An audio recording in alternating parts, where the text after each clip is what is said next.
Oh, thank you. Fourth session already, so I'll be giving sort of a light introduction to program analysis today, getting things kind of knocked out, some terminology, and get folks maybe started with more of static analysis stuff, where to start looking if you haven't looked at that in LLVM before. We've done some kind of basic passes, but this is gearing us more towards theory. We don't have time to do all the theory today, but at least get introduced and know where to start looking. So this will be our introduction. Hey, come on in. You're here for the MIT Northeastern program analysis stuff? Cool. You're just in time because I always start with a demo to get us started. So I'm going to draw people's attention to the bottom left window here, and I'll make it bigger. Big font. Oh. And I'll kill some of these windows here. So what I'm going to show is just sort of a little LLVM pass, and it's just taking one of the programs that we've looked at before, the countdown program. So loops. Let me go ahead and open that in another window so folks can see it, or just display it here. We've looked at this one a couple of times. It's just a little three-function program with a main, add func, and countdown. And I'm just going to print out the controlled flow graph and the basic blocks. That's what we want to sort of understand how to do. That's sort of our, using control flow graphs as our primitive or one of our building blocks for doing a lot of static analysis. Just 1 second. There are people on the mailing list saying they have trouble finding the rule. Oh, okay, so they may be searching somewhere. Okay, let's pause time here. Again, okay, we're back in action with a bigger audience. So let me just run the demo again, kind of a simple one. For folks who don't remember or weren't at the very first talk weeks and weeks ago, I have a simple C++ program with a main, calls two functions, prints, adds something, and then a little countdown function. So simple program. We want to work on simple programs today to do a little bit of program analysis and give us an introduction. And the pass, the big thing you'll be able to implement after today is how to get the basic blocks in some traversal of that program. So in this case, I'm looking at the strongly connected components from this graph. And that's going to help us perform some static analysis or get some information about our program. Okay, so that's the big home run moment we'll get to. So who am I? Same person you've seen before. I'm here at Northeastern, do some program analysis work and teach in sort of systems in that area. And again, today it's a light introduction to program analysis and sort of getting folks more acquainted with different pieces of LLVM. So tomorrow you can keep growing, keep trying, and keep excited about LLVM things. Okay, and the slides will be on my website, as always, right after the talk. Okay, so I want to start with our introduction to program analysis, what it sort of is as a field. I think a lot of folks in the audience will be familiar, but it's really the study and practice of building automated tools that give us some information about our programs. There's a couple different categories. There's probably more categories you can think of, but generally these might be things like finding if correctness bugs exist. Could there be some error in our software, dividing by 0, for example. Could be things like security loopholes, buffer overflows, these kind of things, other vulnerabilities that could occur in our software. More commonly, what I focus on is finding performance problems. Where could your code be slow? How could I find that using a tool? But it could also be, this category of maybe stylistic changes in your code, tools for refactoring. We've looked at some, or at least announced some, like Clang Tidy and these kind of tools in the compiler suite. Program analysis could also be sort of aided by visualizing the software in some way. Maybe getting a graph of what the program looks like, maybe other tools for just interacting with the software.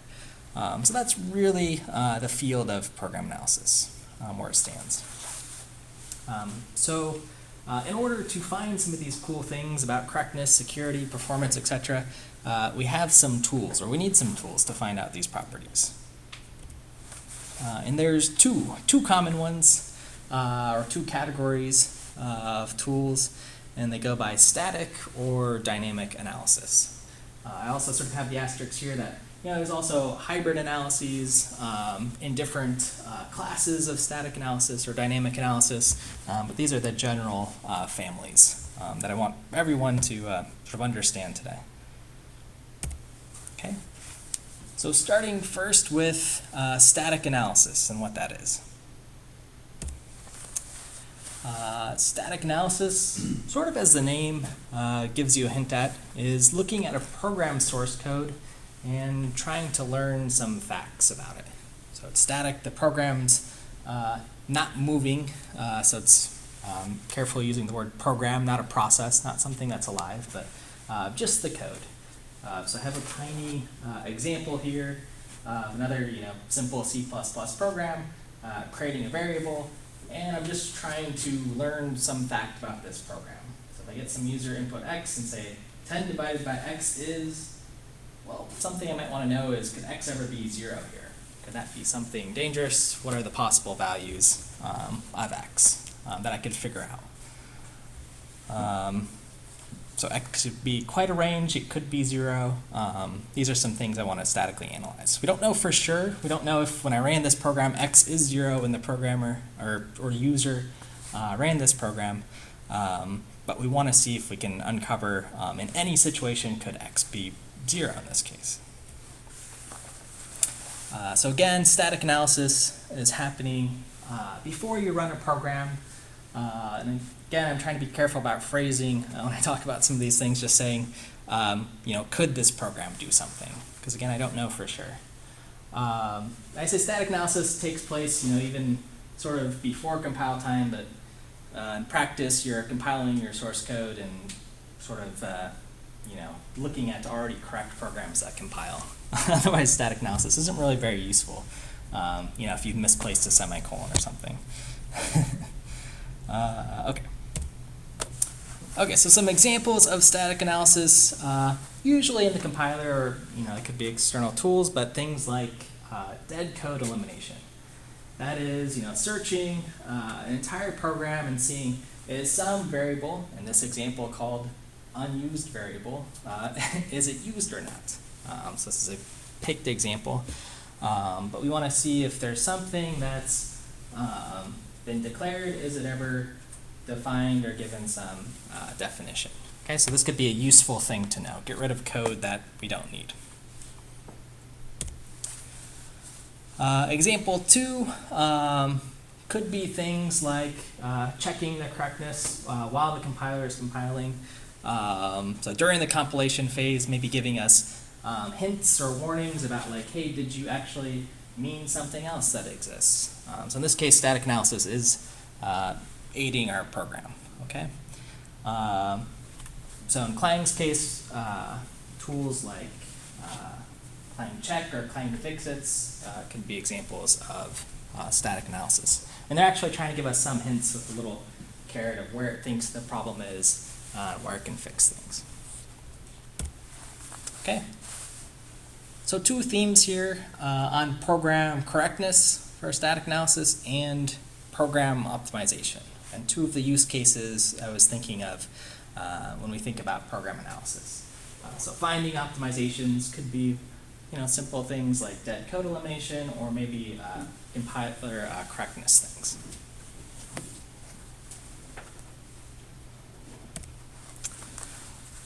There's another static analysis, sort of. I guess I just sort of say like there's tools like the indent tool.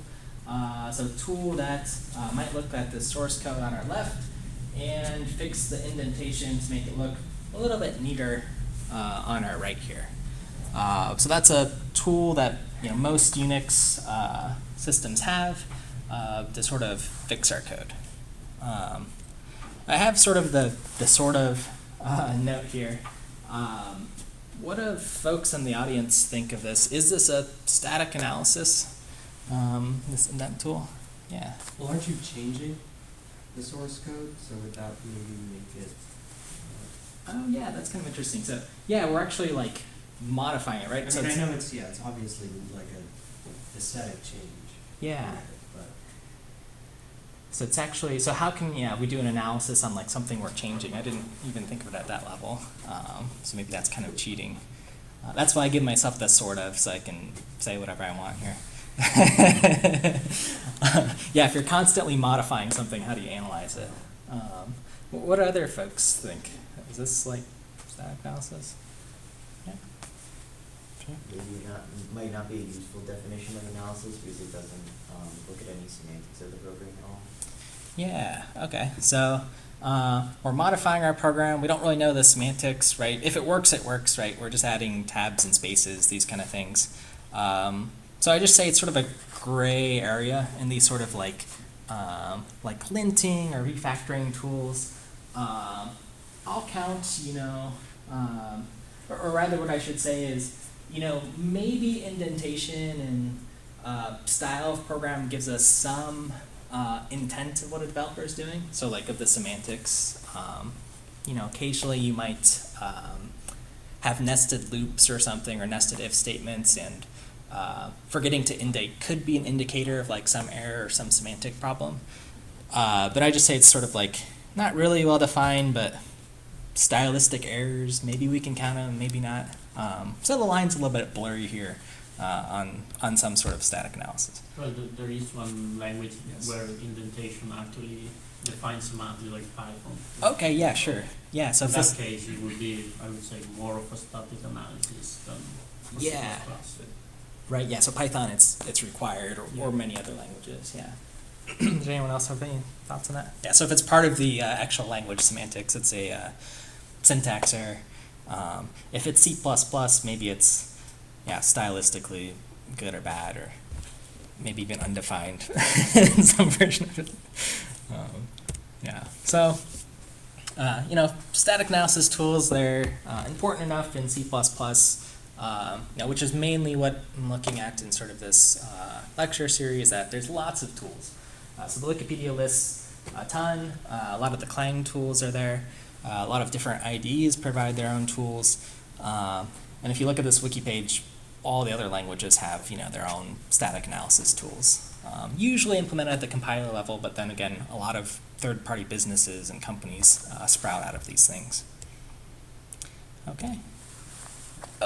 So that's sort of the brief on static analysis. I want to move us to dynamic analysis, our second tool.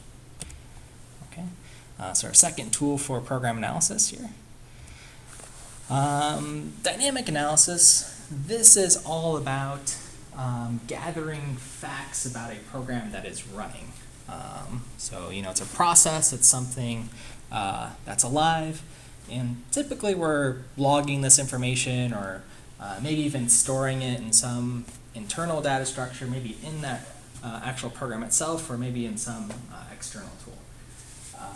So in this example, I modified our little main program, that's asking for X, and maybe the question I'm trying to answer, or the facts I'm trying to gather, are what are all the values of X the user is going to input in this program. Maybe that gives me some interesting information about the range or what the type X should be. I don't know, but it's just something that we're actually logging here in our program.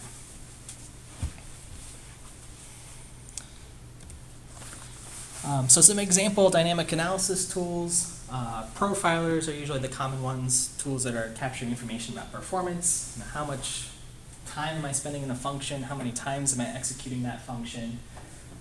So tools like perf, again, I'm coming from sort of a Linux-centric viewpoint, but perf, Xcode has its own tools, Windows Visual Studio that can collect this sort of profile information and tell you, where should you optimize, where can you optimize in your program for time, or maybe even space, memory allocation, some of these things.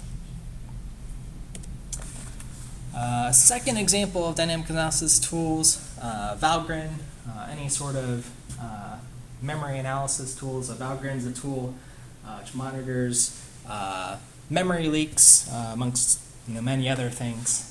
To see if folks are remembering to free after they malloc or delete after they new. So again, this is a repeat of the same slide with different figures, but we're trying to, again, with program analysis, find optimizations in our profilers and enforce program correctness, and making sure we reclaim all of our memory in our programs.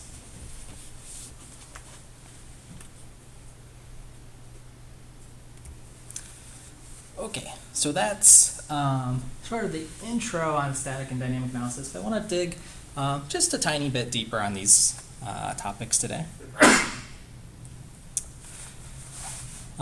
In that both with static and dynamic analysis, we're asking or sort of interested in some property of a program, correctness, performance, etc. So I'm sort of framing two different questions with static and dynamic analysis, or at least I think two questions you can ask. So a static analysis, it's given my program P, I'm interested in knowing property A, whatever that is X0. So does P exhibit A in any possible execution? That's what I'm trying to figure out with my static analysis.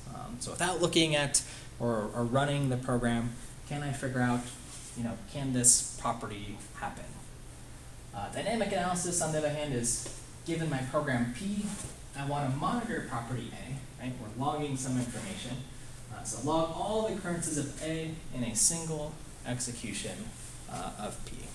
So when I run that program once, what actually happens? That's sort of the information or the fact finding I can do. Okay, so again, our properties, correctness, performances, maybe style, sort of, depending on what we agree on, maybe other properties that we find. But again, just the key difference here with sort of the scope of static analysis versus dynamic analysis. Static analysis, I'm looking at any possible execution that it could occur.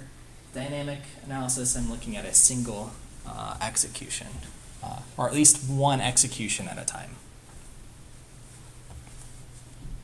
Okay. So with static analysis, we can be a little bit more rigorous than just looking at the source code and seeing what's sort of happening. We can actually have some sort of model or build up an abstraction on our analysis. Okay, and if we can do that, have some sort of abstraction to see what possibilities can occur, then we can ask or answer more questions about the program behavior. Okay, so this is thinking more about more than just looking at the given source that I have and thinking about not just what it looks like, but the actual execution that could occur. Okay. And we need to model that in some way. Okay. So again, we're asking questions about program behavior. So again, this is sort of falling out of stylistic things, but actual execution that could occur. Okay. So because static analysis is any possible execution, we typically say it's an over-approximation of the program behavior. So we're considering all possibilities in the world, or at least as many as are feasibly possible. So we're sort of being very conservative over things that could happen. So the way to sort of view this, visually, we sort of have all the possible values we could get some sort of execution space. We have here in your green what your program actually does, maybe all the possible things that are possible, and then all possibilities of what your program could do. Okay. So static analysis is going to generally over-approximate and give us sort of what's in this gray here. It's going to say, hey, that X value could be anything from, if it's an integer, -2 billion to +2 billion.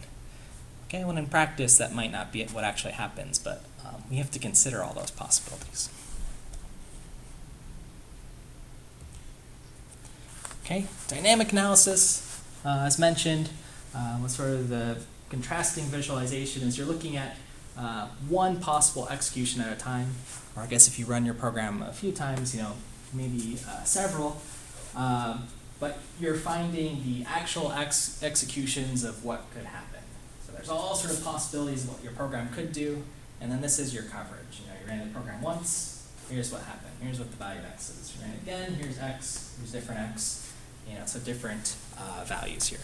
So a little bit, maybe smaller coverage here, but you're getting actual values, actual possible executions here.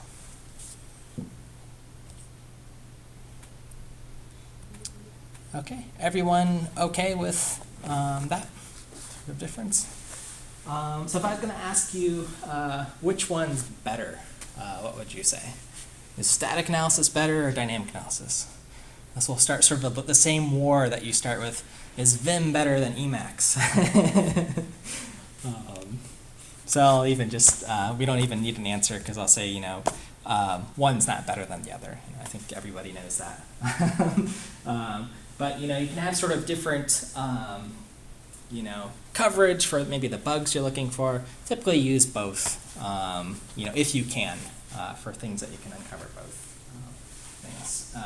So dynamic analysis, we sort of say, its effectiveness is, you're running one instance of the program at a time, so you might miss some errors, right? So you can only, run a program so many times. So we call it the sort of unsound analysis in that way. And then the cost, of course, of doing the dynamic analysis is, well, if it takes us 5 hours to run our program, it takes us 5 hours for each execution times however many things we need to test. For static analysis, on the other hand, we say it's sort of incomplete for its effectiveness, meaning it might report spurious errors, things that could never realistically happen, but remember, it's trying to give us everything. So it might give us some false alarms and say, hey, that pointer value you assigned, it actually could be null at some point. Okay? And then the cost of the static analysis is, well, you're looking at all possible things that could happen. So if you've got a really big program to analyze, it's going to take a really long time to figure out what's going on. Oftentimes, if I'm thinking sort of industrial scale, Google scale, Microsoft scale, etc., it's probably not feasible to do a static analysis of their whole code base and find all possible combinations of things. In fact, I won't say it's probably not. It's probably not something we could do in a lifetime. Okay, is everyone good with this chart and just sort of what's feasible? All right, cool. All right, so now we've sort of got static analysis and dynamic analysis. Hopefully some understanding, again, of what they are, but I want to start looking at things from the LLVM point of view on how to start implementing some of these analysis. So it'll be a little brief exercise to get us through what I showed at the beginning, and then some resources for what I think would be good static and dynamic exercises to implement for either the rest of the time or when you go home. Okay, so whether for a static or dynamic analysis, there's usually two handy tools that I try to use when I'm trying to model some problem or figure out some property of a program. The first of the two is a call graph, and the second's a control flow graph. Both are ways that we can sort of model our code or maybe look at it from just not syntax or not C++. We'll just view our program in a more sort of abstract domain. Okay, I'll show two quick examples in LLVM for how to obtain them. Okay, so as a potential dynamic analysis application, LLVM, for getting a call graph. Again, what a call graph is some graph representing some nodes and edges. So starting this example of main, and then different, since we're in C++, functions here that can be called in some order here. That's sort of what the call graph is. So we're working at the function granularity here. Let's see, question? Oh, no, I'm okay. sorry. The good news is about call graphs is we've actually implemented one for folks who saw the first talk. So I can sort of put it in a slide here where we had an actual function pass here. We could have done this as a module pass to iterate through every function as well. But we looked through every basic block, checked every instruction here at line 83, and then we checked if every instruction, or whatever instruction, if it was some instruction that was a call site or a function call. Okay, so we sort of figured out how to just figure out what instructions are functions. We did this little cheat here where we got rid of things that were function pointers, because those muddy up the details a little bit. But we could figure out if there were direct calls to functions from, say, function main to function foo or whatever. Okay, so if we have that, if we can establish that relationship, then we can get a call graph. Okay, it might be, in this case, incomplete, again, since I'm getting rid of things like function pointers, but it gives us some sort of representation of our program.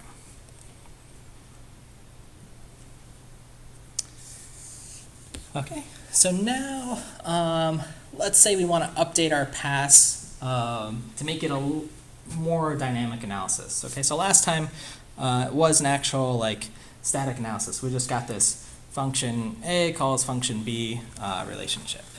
So now we can start doing a little bit more interesting things.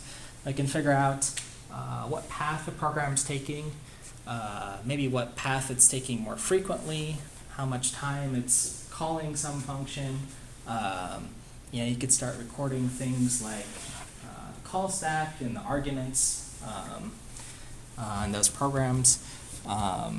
So just something a little bit more interesting. Okay, and I've put a little our loops or our reference program here. Okay, so let's say we're given that code, our tiny program. We want to collect, again, some information for how many times each function is called. Okay, so we need to instrument this program. Since we're in LLVM, we're working at the bit code level, right? We're not really messing up. We don't want to modify our actual source code because then we're going to mess it up for the people who have to maintain it. So we're just going to work at the bit code level here. So my question is to the audience, since we have to modify this code, is at least I thought of two strategies. Maybe you guys will think of something else. Which option's better? I want to, again, instrument and figure out how many times I call some function. So I could think of two ways to do this. I could instrument every function. So within countdown, have like a little increment tally or something, and then pass the name of the function or something, and would say you called countdown one more time. Or should I do something like put inc tally and then make the function call? What do folks think? Which option would be better, I guess? And I guess first, do you agree that we would get the same tally here, maybe? Yeah, I'll think of Ben? So we wouldn't necessarily get the same tally. You'd have to be somewhat clever if you use option A because of inlining, if you're instrumenting the bit code. Mm-hmm. Okay, so yeah. Right, LLVM's going to do maybe some optimization. Yeah, if it inlines this, right? I mean, we looked at one case actually before where we said if we just run this with O of 3, it's probably just going to take these two functions, inline them, unroll the loop, etc. So there'll be like one call to main, and that's not super helpful. Let's say we turn all optimizations off for this case. But you're right? This is where we have to be very careful. Just for folks to make sure everyone's following along. Typically when I'm, I guess, doing something, it's a little bit tricky because sometimes you want to profile with the optimized code that you're actually going to ship that binary as, and sometimes you don't want any additional compiler magic. Right, so if I inline these functions, it's just going to collapse them all into main, and then we don't get any information here. But let's say O of 0 here. Everyone okay with that? I think I missed something about the order of events. When I initially saw this, I thought, why isn't the inliner pushing your instrumented code? I guess you're doing that after inlining? Yeah, I guess, I mean, let's say let's just say the inliner is off right now. So I mean, yeah, in theory, the inliner, if I'm not doing anything heavy here with these like instrumentation methods, it's just going to inline those and, increment the tally or whatever. Yeah. So maybe I'm wrong. Am I correct in believing that the inliner runs as part of the compiler front end rather than as a bitcode optimization step? I know it does run, or you can rerun it over and over again at, let's see. Or is it both? Let me think about that. I know because I'm getting inline information and capturing attributes, I guess, at the IR level if something was inlined. Yeah, so how can I turn it off? Okay, I can do like F no inline or something. Yeah, well, I mean, my argument was based on the idea that the inlining would occur somewhere in the front end, and since you're messing with the bit code, you'd be instrumenting the code too late. Oh, I see.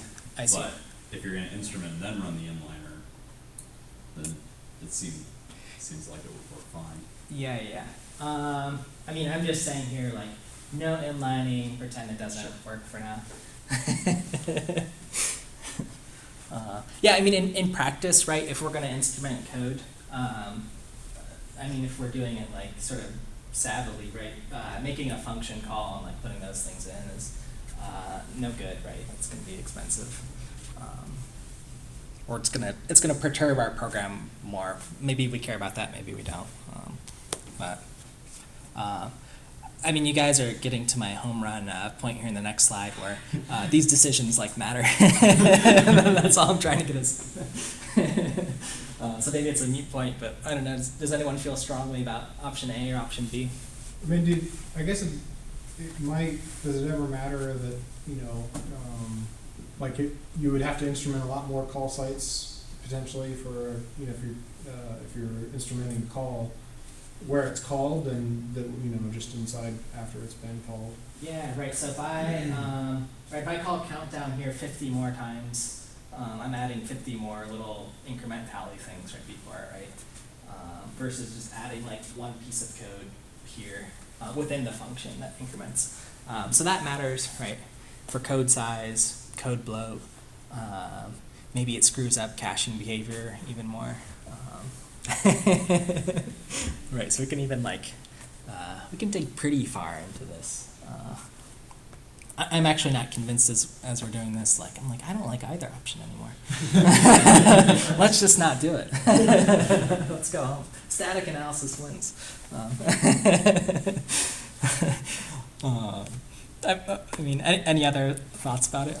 I mean, the only one, Well, you think it would hurt the caching behavior to have it within the function? Because wouldn't that mean that it's only there once, and then if probably that whole function gets cached, if you're calling it a lot, then it's part of it. I mean, I'm assuming that the tally function is pretty small. Yeah, that's true, right? That maybe that lives in the instruction cache forever because it's yeah. So maybe that's not our problem. One advantage of instrumenting into the function is that if you're building a library, then you don't have to worry about finding all the call sites. Like if somebody calls the function from another say program, Yep. you still get the count. Yep. And many times you don't have you instrument your library, but you don't know the programs that are going to use that library. So Right, yeah, so what do people think about libraries? That's one of the main distinguishments. Is that Yeah, I was actually gonna say, do you know what the sanitizers do? Which strategy does like ASAN use? I'm guessing B, because you have to recompile all of your libraries with ASAN if you want to use ASAN, but I don't know. Yeah, that's one, I actually don't know this. Does anyone know what the address sanitizers are doing? Because right, if there's a library, then it's just maybe, hey, you trust that their code's not going to leak, or if it's the thread sanitizers, everything's thread safe, and those kind of things. That was the main thing I was thinking of, at least with these two strategies. But we've uncovered a bunch, which is awesome, because these are the things we have to think about, right? So strategy A, I think it's probably fine if you don't have any library calls, you can get all the information you want. Strategy B, I think it's likely a better option. There's some like muddy things you might have to do, right? Like printf, and then you're calling like add func within here, which is a little bit nasty. So maybe you have to like create a temporary and assign it to value or something like that, which is doable, right? You can sort of pull these things if you find function calls as arguments, right? Pull them out. But actually, would the in the immediate representation, would that already be done? Yeah, I guess, right, this would have They probably would have some pulled it out. register where it's storing it, yeah. So that should be done for us pretty much, yeah. But yeah, libraries kind of muck things up. Maybe there's little other corner cases. Again, let me think about like function pointers and these kind of things. You don't know where it's going to call. So who do you tally? What function are you going to call?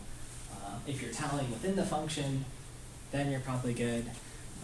If you're calling tally before some function pointer, then I don't know, you just increment everything one or do nothing at all. So, these kind of decisions matter, and it makes it kind of tricky. But that's the point here, that we have to think about what we're actually instrumenting with this little example here. Function pointers are a problem. Polymorphic functions,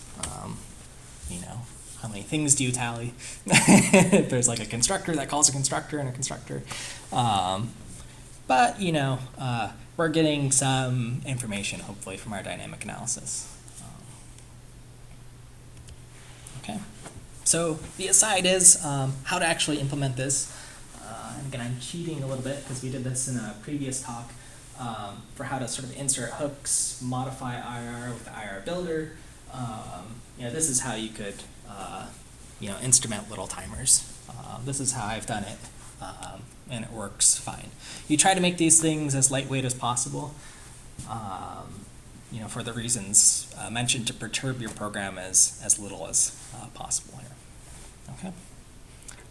Any other closing thoughts on our dynamic analysis here?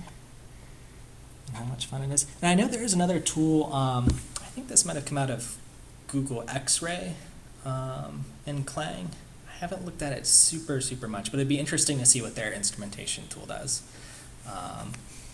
If it's doing, if it can handle library code and some of these things.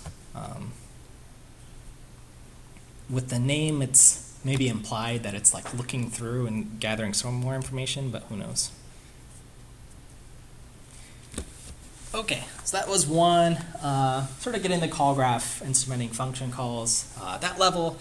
Another LLVM application is, again, looking at the control flow graph here. So control flow graph, this is another graphical representation, again, of paths that might be traversed during a program's execution. Typically, it's one of the, again, go-to tools for static analysis. And we're working at sort of the basic block granularity here. So this is typically within some function. Then the edges here represent some sort of jump or some conditional statement, some branch being made within a function.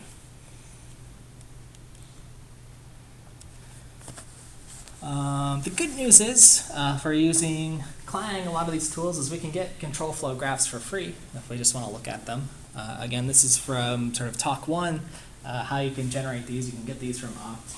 You can read in some of the IR and just get the control flow graph for free. You can see what each block is, where the branches are, conditions. They have nice labels, etc. You can see all the stuff. For us, though, we probably want to figure out how to do this manually, so we can create our own passes. Wouldn't it be nice if we could? I think this would be one of the homeworks if you could actually lay out some of the source code in these nodes. That would be kind of cool. So those are some things we could strive for. So here's the pass I referenced, because I like to put code that works on slides in tiny fonts, but here it is, for how you can get a control flow graph. So the good news is it fits in a slide. It's not super hard to do as far as, there's not a million lines of code or anything, but I want to look a little closer at it in a moment here. And what I want to do, since we're talking about program analysis, is perform some static analysis here, because I really do want that picture on the right. I think it could be super handy for recording some information, about maybe how information's propagated from one basic block to the other. I think that could be handy for a lot of static analyses. So I'll give us a problem here. So let's forget our little countdown program, whatever was in this intermediate representation. And say I want to know, I have this code, is X ever assigned a value? Right, so some developer, they wrote this code, they said int X, and then give it a value. There's some condition that occurs. In one of the branches, we're doing X plus plus, X equals 5, doesn't matter, just assign some value. And then if this condition fails, it just returns. Okay, so this is a small, tiny control flow graph. You can look at it and say, well, yeah, it might be, Mike. Yeah, depending on what branch it takes, it might be. But imagine a big program, right? How could we figure this out? So remember again, I said this is a static analysis. So I don't know what condition is going to occur here. Typically, I don't know, right? Unless it's something trivial. If true, right, then I can figure it out. So we really want to know if X could be or could not be assigned a value, and just sort of pass that information along to our developers. Could this variable be used? Could it not? If it's never going to be used or assigned, dead code, eliminate it, or perform some optimization. So if I'm doing this from scratch, here's what I need to figure out. I need to figure out all my values, X, I guess. That's the thing that we're interested in. And then I need to see if it's used anywhere. In this case, if I'm just looking at our cheat sheet here, I say, okay, X is being incremented. It's being used there. So the good news is, we want to look through this control flow graph, maybe at the top, maybe at the bottom, I don't know yet, and just see, is X being modified or assigned a value here. An LLVM provides a few ways to traverse these control flow graphs. Traverse of functions, basic blocks, and then we can build a graph from them. So again, here's sort of what a traversal might look like. This is a post-order traversal. So say if we just have some nodes in general, I stole this from Geeks to Geeks or whatever the site is, and just how we would traverse each of these basic blocks in sort of a post-order traversal we can see at the bottom. So then what I might do is then just look at all these basic blocks and say, hey, does X show up anywhere here? Is it assigned a value after it's been first declared? Okay. And if I can do that, then I can claim, yeah, X might be used, so I can't dead code eliminate it in this case. So LLVM provides us a few options, which I have in our pass. In fact, I have the third one listed here, but three potential ones. Since this is kind of a common thing that we want to do, traverse graphs, traverse basic blocks, we have some of these traversals built in. The first is we can just look at all the basic blocks in our function and just sort of iterate through them. LLVM gives us an iterator. We've seen that in the past. I'll just do auto, basic block to something, and then we'll iterate through. But I actually don't know the order. I don't know if it's correct. I believe it gives us in some sort of topological sorted order by default. But I don't know. It's sort of undefined. Then I get something else that's a little bit more handy, which is a post-order traversal, which is exactly what we saw on the previous slide here. We get this sort of post-order traversal of our basic blocks. That is, I can iterate through them in some known order for this control flow graph. Okay, so that's something that can work. Something that's a little bit stronger, that's the name, I guess, is you can traverse these blocks in, or as you get a control flow graph as a graph that has sort of strongly connected components. That is, if there's some cycle between these blocks, we can collapse them into this big node and just say, okay, here's all the things that happen in that big node. That's sort of the strongly connected component. Right, in this tiny example, it's not, I guess, as big of a offender, but if we have these sort of very large control flow graphs, it can be handy to collapse cycles together, okay, into big nodes. Often that also makes the analysis more feasible. But question to the audience, if we're starting to collapse nodes, are we maybe losing some precision in our static analysis? What do folks think? Can we more strongly say, X is assigned a value? Or are we losing some precision if we're collapsing some nodes? Let's see if I'll draw it on the board. It won't be on the recording, but I'll just draw a giant cycle. If A calls B, and then B calls C, and then it calls D, or we have something like this, and I just collapse these into a node, do we lose some precision? The graph becomes A to just, I'll call this super node.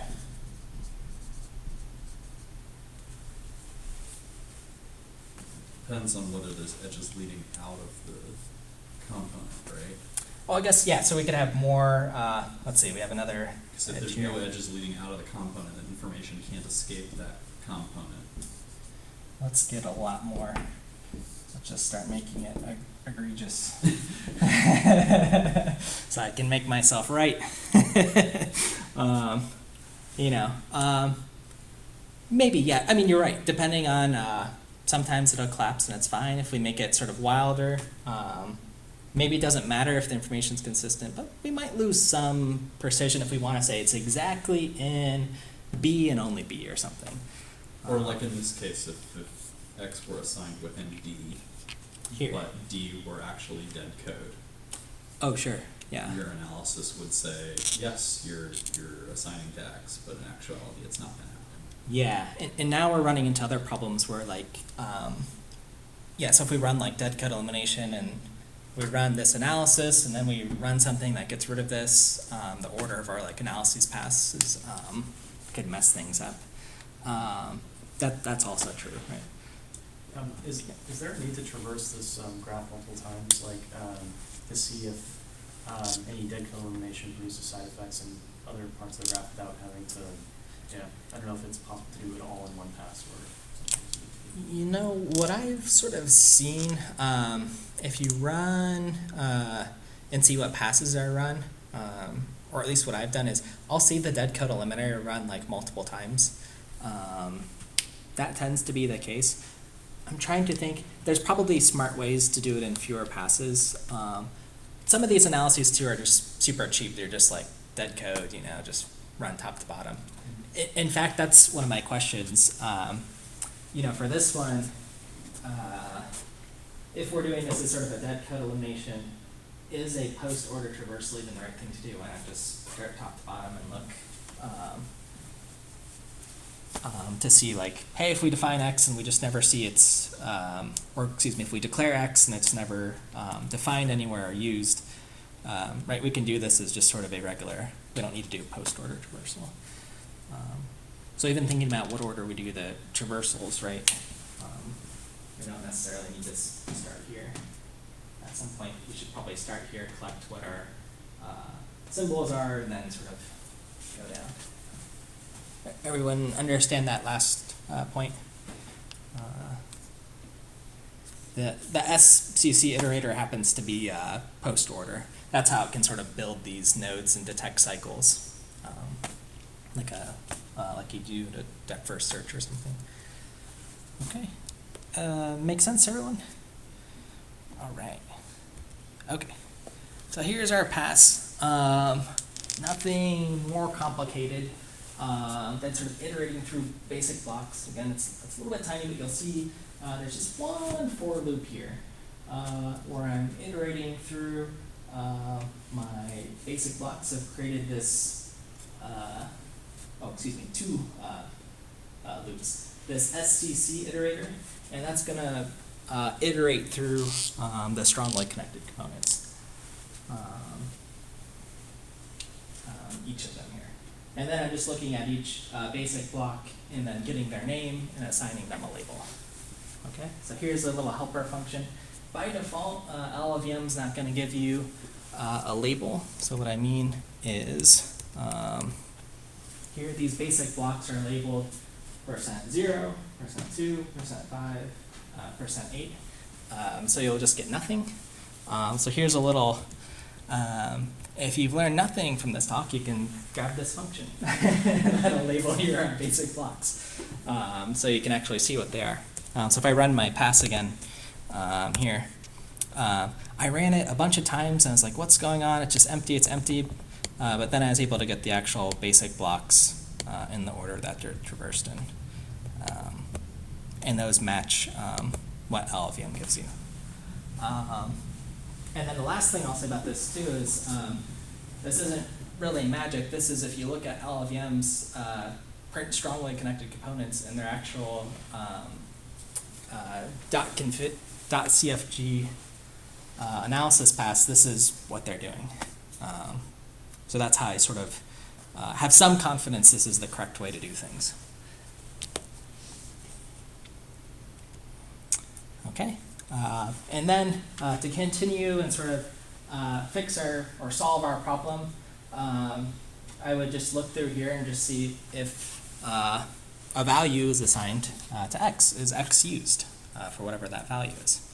If it is, then we can have a little printout here that says X is used, don't get rid of it, or something.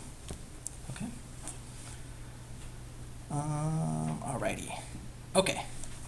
So going further, some challenges, ideas, is to actually investigate the print strongly connected components CPP file. Build it as a module pass. This time trying to print out a call graph. So see the functions, see if there are cycles within them. Some other ideas for sort of what I think are medium style difficulty is recreate that control flow graph printer, but maybe annotate and add the source code next to the basic blocks, if you can, some metadata. Maybe other static analysis to determine if variables are always going to be positive, negative, 0, or maybe undetermined. And more sort of interesting and common analysis to maybe try to figure out is, is the index of an array going to be out of bounds? Is it going to be less than 0? I think those could be interesting. And then maybe another hard / interesting / research project is to jump into the, I guess, points to analysis research area and see if you can figure out, does a function pointer always point to the same function? And if you can, then you can rewrite your code, and that's considered a performance win. For each of these homeworks, too, again, the good news is if you just look at all of LLVM's analysis passes that it gives you, that's where you can sort of learn this stuff. That's where I would start. So I was looking at the .cfg pass for this particular talk, but there's a bunch of other ones smart people have worked on. Okay, some resources, some things that were cool and helpful. More stuff on program analysis. Eli Bender's guy's got a nice blog on a lot of LLVM stuff. That's pretty good. This is sort of the book on program analysis, or one of the books. That's super handy. But we really need another talk after today, I think. Depending on what slots are open, maybe I'll give another one, and we'll talk a little bit more about data flow analysis, working on some of these other problems, abstract interpretation, there's model checking, there's other classes of program analysis we probably want to jump into. I've sort of skipped over the does my program terminate an undecidability issue here with our static analysis, right? That's something we can't figure out. And maybe a tiny bit more on the graph theory. Why collapse things into strongly connected components? Hopefully I've convinced our live audience, maybe not our video audience, so, for the future. Okay, so why do we do it? Well, we all write code, so we should understand what's going on. It's helpful to visualize things. And if you can give someone a graph, maybe they can just debug the code for you, and then you don't have to worry about it. And maybe potentially automatically, too. So if we build something cool. So our conclusion, program analysis, again, it's a process of mostly automatically analyzing behavior of programs using static or dynamic analysis. So those are our two tools. As we've seen from the exercise, we have to be a little bit careful to how we choose to do these things. Might mislead us, then we just get a whole bunch of automated wrong results, or maybe not as precise. So we have to be careful. And with that, thank you, everybody. That's it. We'll hang around